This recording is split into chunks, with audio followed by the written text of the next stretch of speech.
ಆಶೀರ್ವಚನ.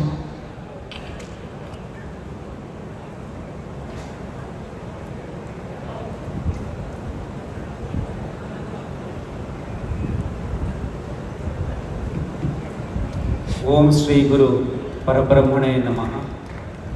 ಸಾಧ್ವಿ ಶಿವಶರಣೆ ಹೇಮಾರೆಡ್ಡಿ ಮಲ್ಲಮ್ಮನನ್ನು ಸ್ಮರಿಸಿಕೊಂಡು, ಮಹಾಯೋಗಿ ವೇಮನರ ಆದರ್ಶಗಳನ್ನು ಸ್ಮರಿಸಿಕೊಂಡು, ಕಾರ್ಯಕ್ರಮಕ್ಕೆ ದಿವ್ಯ ಸಾನ್ನಿಧ್ಯವನ್ನು ವಹಿಸಿದಂತಹ ಆತ್ಮೀಯ ಪೂಜ್ಯರು, ಮಾರ್ಗದರ್ಶಿಯಾಗಿರುವಂತಹ ಶ್ರೀ ಜಗದ್ಗುರು ಫಕೀರ ದಿಂಗಾಲೇಶ್ವರ ಮಹಾಸ್ವಾಮಿಗಳಿಗೆ ಶಿರಸಾಷ್ಟಾಂಗ ಪ್ರಣಾಮಗಳನ್ನು ಸಲ್ಲಿಸಿ, ವೇದಿಕೆಯ ಮೇಲಿರುವಂತಹ ಎಲ್ಲ ಪೂಜ್ಯರ ಪಾದಗಳಿಗೆ ಪ್ರಣಾಮಗಳನ್ನು ಸಲ್ಲಿಸಿ, ಇಷ್ಟೆಲ್ಲ ಕಾರ್ಯಕ್ರಮಕ್ಕೆ ಕಾರಣೀಭೂತರು 75 ವರ್ಷದ ಹುಟ್ಟುಹಬ್ಬವನ್ನು ಕಣ್ಣಾಂಟಿಕೊಳ್ಳುವಂಥ ಎಸ್.ಆರ್. ಪಾಟೀಲ್ ಅವರಲ್ಲಿ, ಪರಮೇಶ್ವರ್ ಆದಿಯಾಗಿ ವೇದಿಕೆ ಮೇಲಿರುವಂಥ ಎಲ್ಲ ಗಣ್ಯಮಾನ್ಯರಲ್ಲಿ, ಶ್ರದ್ಧೆಯಿಂದ ಭಾಗವಹಿಸಿದಂತಹ ಎಸ್.ಆರ್. ಪಾಟೀಲ ಎಲ್ಲ ವಿಜಯಪುರ ಜಿಲ್ಲೆ, ಬಾಗಲಕೋಟೆ ಜಿಲ್ಲೆಯ ಎಲ್ಲ ಅಭಿಮಾನಿಗಳಲ್ಲಿ, ಬಂದಂಥ ಎಲ್ಲ ಪ್ರೇಕ್ಷಕರಲ್ಲಿ, ಆಸಕ್ತರೆಲ್ಲರಿಗೂ ಪ್ರಣಾಮಗಳು. ಬಸವಣ್ಣವರು ಒಂದು ಮಾತು ಹೇಳ್ತಾರೆ,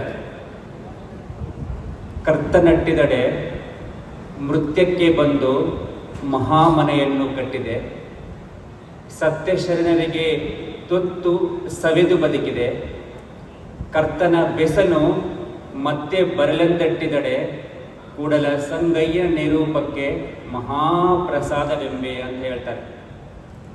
ಹುಟ್ಟು ಸಾವು ನಡುವೆ ಇರುವಂಥ ಈ ಜೀವನ ಹೇಗೆ ಸಾರ್ಥಕ್ಯ ಪಡಿಸ್ಕೋಬೇಕನ್ನೋದನ್ನು ಎಸ್.ಆರ್. ಪಾಟೀಲೇ ತುಂಬ ಉದಾಹರಣೆಯಾಗಿ ನಮ್ಮ ಮುಂದೆ ನಿಂತಿದ್ದಾರೆ. ನಾವೆಲ್ಲ ಬೆಳೆಯೋದು ಅಂದರೆ ಅಡ್ಡಡ್ಡ ಬೆಳೆಯೋದಲ್ಲ ಅಂತೆ. ನಾವೆಲ್ಲ ಬೆಳೆಯೋದಂದರೆ ಅಡ್ಡಡ್ಡ ಬೆಳೆಯೋದಂತ ತಿಳ್ಕೊತೀವಿ. ಬೆಳೆಯೋದಂದರೆ ಉದ್ದಕ್ಕೆ ಬೆಳೆಯೋದಂತ ತಿಳ್ಕೊತೀವಿ. ನಾವು ಉದ್ದಕ್ಕೆ ಬೆಳೆಯೋದಂತ ತಿಳ್ಕೊತೀವಿ. ಉದ್ದಕ್ಕೆ ಬೆಳೆಯೋದಲ್ಲ ಅಂತೆ, ಅಡ್ಡಡ್ಡ ಬೆಳೆಯೋದಂತೆ. ಒಂದು ಕ್ಷೇತ್ರ ಅಲ್ಲ, ಅವರು ಸಾಧನೆ ಮಾಡಿದಂಥ ಕ್ಷೇತ್ರ ಈಗೆಲ್ಲ ವೇದಿಕೆ ಮೇಲೆ ಇರೋಂಥ ಎಲ್ಲ ಗಣ್ಯಮಾನ್ಯರು ಅದನ್ನು ಹೇಳ್ತಾ ಇದ್ರು. ಸಹಕಾರ ರಂಗದಲ್ಲಿ ರೈತರ ಫಲ ಇರುವಂಥ ಶುಗರ್ ಫ್ಯಾಕ್ಟರಿ ಆಗಿರ್ಬೋದು, ಹಣಕಾಸು ಸಂಸ್ಥೆ ಆಗಿರ್ಬೋದು, ಶಿಕ್ಷಣ ಸಂಸ್ಥೆ ಆಗಿರ್ಬೋದು, ವಕೀಲ ವೃತ್ತಿಯಿಂದ ಸ್ಟಾರ್ಟ್ ಆಗಿ ರಾಜಕೀಯ ಜೀವನದಿಂದ ಎಲ್ಲ ರಂಗದಲ್ಲಿ ಅಡ್ಡಡ್ಡ ಬೆಳೆದು ಇವತ್ತು ನಮಗೆ ಮೂರ್ತಿ ಬೀಳಿಸಿದ ಮೂರ್ತಿ ಅಂತ ಕೂತ್ಕೊಂಡಿದ್ದಾರೆ. ಜೋರಾಗಿ ಚಪ್ಪಾಳೆ ಹೊಡೆದವರಿಗೆ ಅಭಿನಂದನೆ ಸಲ್ಲಿಸಬೇಕು. 75 ವರ್ಷ ಅಲ್ಲ, 100 ವರ್ಷ ಹೀಗೆ ಜನೋಪಯೋಗಿ ಕೆಲಸ ಮಾಡ್ಕೊಂತ 4 ಜನರಿಗೆ ಆಗಿ ಅವ್ರ ಕುಟುಂಬ ಇದೆ, ಅಕ್ಕವರಿದ್ದಾರೆ, ಬೀಗರಿದ್ದಾರೆ, ಅವ್ರ ತಂಗಿಯರಿದ್ದಾರೆ. ಆ ಕುಟುಂಬ ವರ್ಗದ ಸಪೋರ್ಟ್ ಸಹ ಭಾಳ ಪ್ರಾಮುಖ್ಯ ಅವರಿಗೆ. ಈಗ ನಾಯಕರಿರ್ತಾರೆ, ಕೆಲವು ಜನ ನಾಯಕರಿರ್ತಾರೆ, ಹೊರಗೆ ಬೆಳೀತಿರ್ತಾರೆ, ಮನೆ ಒಳಗೆ ಬೈತಿರ್ತಾರೆ. ಹೌದಲ್ಲ ಹಾಕ್ಕೊಳೆ, ಹೊರಗೆ ಮಾತ್ರ ಎಲ್ಲರ ತಾರೀಫ್ ಮಾಡ್ತಿರ್ತಾರೆ, ಒಳಗೆ ಮನೆಯಾಗಿ ಬೈತಿರ್ತಾರೆ ಕೆಲವು ಜನ ನಾಯಕರನ್ನು. ಎಸ್.ಆರ್. ಪಾಟೀಲ್ ಹಂಗಲ್ಲ, ಎಲ್ಲ ಅವರು ಕುಟುಂಬ ವರ್ಗ ಮುಂದೆ ಕೂತಾರೆ. ಅಕ್ಕೋರು ದೂರ ಕುಂತಾರೆ ನೋಡು, ಎಲ್ಲ ಅವ್ರ ಕುಟುಂಬ ವರ್ಗ ಎಲ್ಲ ತುಂಬ ಸಪೋರ್ಟಿಂದ. ನೋಡ್ರಿ ಎಷ್ಟು ಎಮೋಷನಲ್ ಬಾಂಡಿಂಗ್ ಇದ್ರೆ. ಯಾವ್ದಾದ್ರು ಇನ್ಸ್ಟಿಟ್ಯೂಟ್ನಲ್ಲಿ, ಮೆಡಿಕಲ್ ಕಾಲೇಜಲ್ಲಿ ಒಂದು ದೇವಸ್ಥಾನ ಮಾಡಬೇಕು ಅಂತಂದ್ರಂತೆ ಇವರು ಸಂಸ್ಥೆಯವರು. ಏನ್ ದೇವಸ್ಥಾನ ಮಾಡೋಣ, ಯಾವ ದೇವರು, ಗಣೇಶದ, ಶಿವಂದ, ವೆಂಕಟೇಶ್ವರ ಸ್ವಾಮಿದ, ಸಾಯಿಬಾಬಾದ ಅಂತ ಒಂದಿಷ್ಟು ಬಂತಂತ. ಯಾರ್ದು ಬಾವಡ ಹೆತ್ತವರದು ಮಾಡೋಣ ಅಂತ ನಿಮ್ಮನ್ನು ಹೆತ್ತವರಂತ ಗುಡಿ ಮಾಡ್ಯಾರ.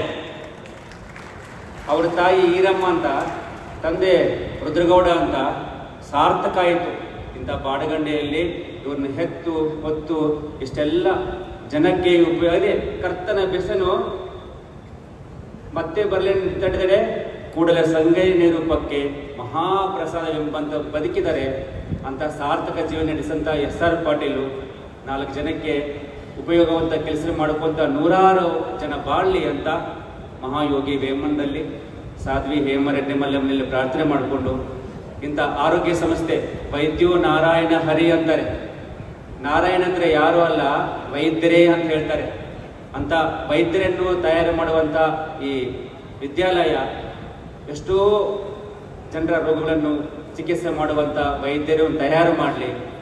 ತುಂಬ ಸೇವೆ ಮನೋಭಾವ ಇಟ್ಟುಕೊಂಡು ಗ್ರಾಮೀಣ ಭಾಗದಲ್ಲಿ ನಮ್ಮ ಗಾಂಧೀಜಿಯವರ ಆಶಯದಂತೆ ಮಾಡಿದಂಥ ಈ ಸಂಸ್ಥೆ ಅವರ ಆಶಯ ಫುಲ್ಫಿಲ್ ಮಾಡಲಿ ಅಂತ ಹಾರೈಸಿ, ಭಾಳ ಜನ ಸ್ಯಾಚುರೇಷನ್ ಆಗಿಬಿಟ್ಟಿದೆ.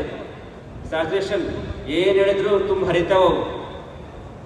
ಸ್ಟಾರ್ಟಿಂಗಲ್ಲಿ ಬಂದಾಗ ತುಂಬ ಇಂಟ್ರೆಸ್ಟಿಂದ ಕೇಳ್ತಾ ಇದ್ರಿ. ಈಗೆಲ್ಲ ಹೂವಿನ ಗತಿರುವಂಥ ಮುಖ ಎಲ್ಲ ಬಾಡ್ಯಾವು. ಲಿಂಗಾಳಿ ಸ್ವಾಮಿಗಳು ಮತ್ತೆ ನಿಮ್ಮನ್ನು ಆರಾಧಿಸ್ತಾರೆ. ಅಪ್ಪುಗಳಿಗೆ ಸಾಕಷ್ಟು ಟೈಮ್ ಕೊಟ್ಟು ಬಂದಂಥ ಎಲ್ರಿಗೂ ನಮಸ್ಕಾರ ಹೇಳಿ ಎಲ್ರಿಗೂ ಮಂಗಳ.